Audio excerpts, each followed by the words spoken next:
My upgrades are Invincible, Chapter 10, Fan Fiction, by Azazyel.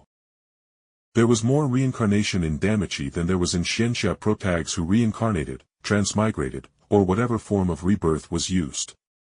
Literally every character of note was a hero, villain, or monster in their past lives, and their deeds and strength would affect their lives now in their Falna, that touched their very souls. For all the gods raved and promised that once we died and reincarnated, our karma would be wiped clean. That was very much a lie.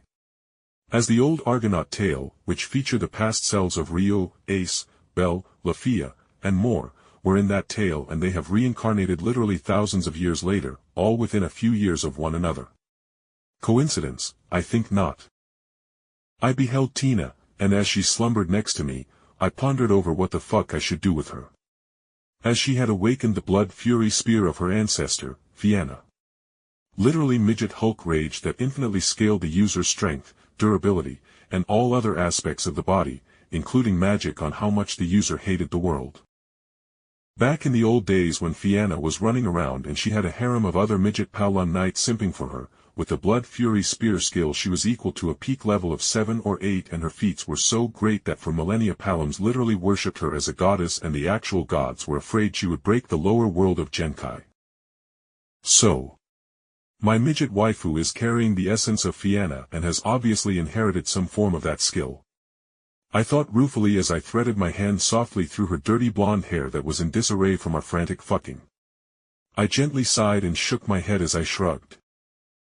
Welp, I got you, so now I got to take responsibility, I whispered, and in response, the sleeping form of Tina tightened her grasp around my stomach that she was laying upon. Having someone with the potential to have the strength of a level 7 being so subservient to me could only help me grow. That's if her skill doesn't end up driving her mad anyway. So while Tina slumbered in my lap, I smiled wryly as I realized something. Hephaestus was going to certainly have an interesting reaction to this. Across Rio was a large garden that was filled with fantastical flowers that were gently pushed into the air with the gentle winds that entered Rio over their walls. The beautiful garden was filled with a series of soul-stirring feminine laughter. Two goddesses, for none could look upon their perfect forms and feel their auras could say otherwise, were sitting across from one another and discussing their latest life events. Both were beauties with silver hair and pale, flawless skin, both were full-figured, voluptuous forms clad only in thin silks, but with one wearing more risque attire than the other. But they differed in many ways.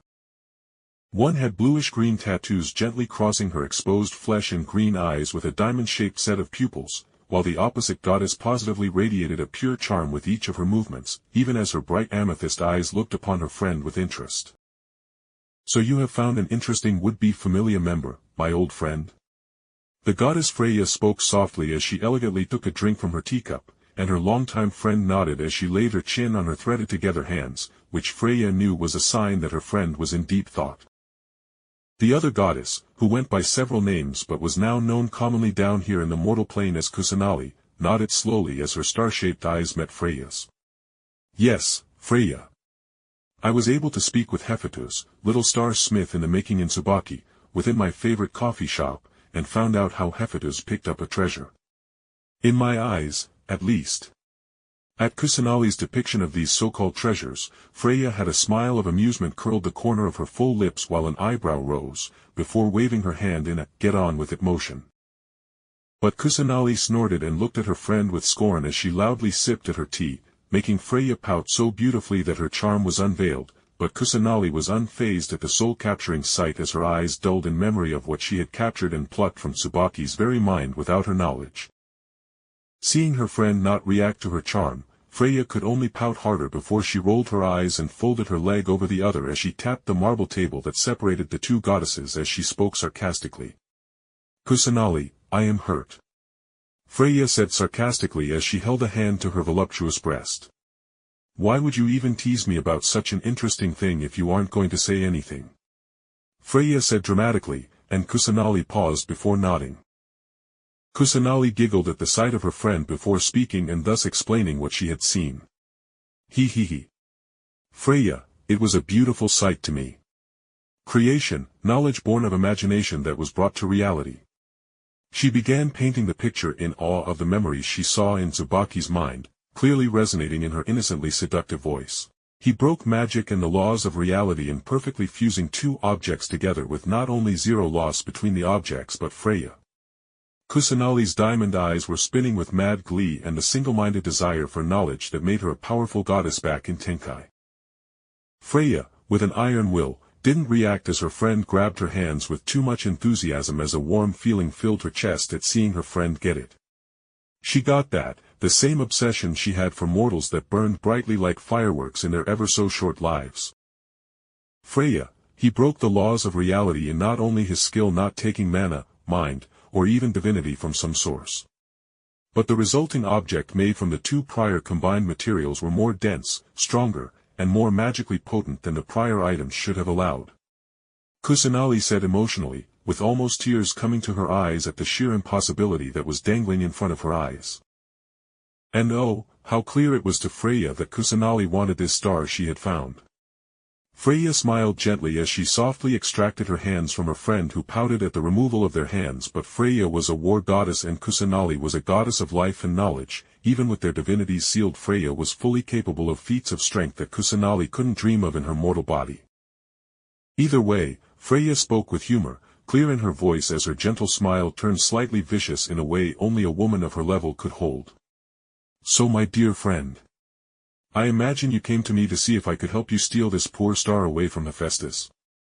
Freya questioned with her smile turning wry, and Kusanali's pout became dull as she eyed her friend coldly before slowly shaking her head.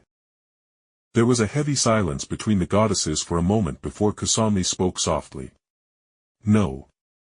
Even should I have made a perfect plan to do so, it wouldn't matter with how his Falna isn't even a week old. She said with irritation in her voice as she closed her eyes and took a breath before opening her eyes and speaking again. What I wish of you is thus, Hera and Zeus are playing their be-damned games again to suppress the other familias, and this time they are planning on bullying the crafting familias to get them to lower their prices to rock-bottom levels.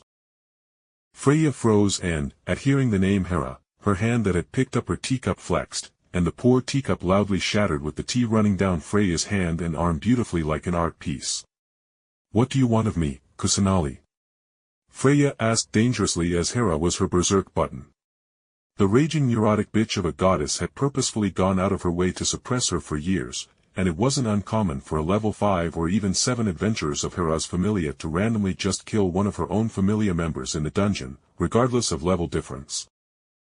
So to say the least, Freya hated Hera with a burning passion. Kusanali eyed her friend with serious eyes before she sighed as she spoke. Zeus's mad dogs unchained of their god's already negligent eyes are going to make an example out of the crafting families. I don't want my star Jake Barris to be that example. She finished, and then Freya twitched as Kusanali's foreign divine mind touched hers, and then Freya shuddered at the sight of Jake as she saw what Kusanali couldn't.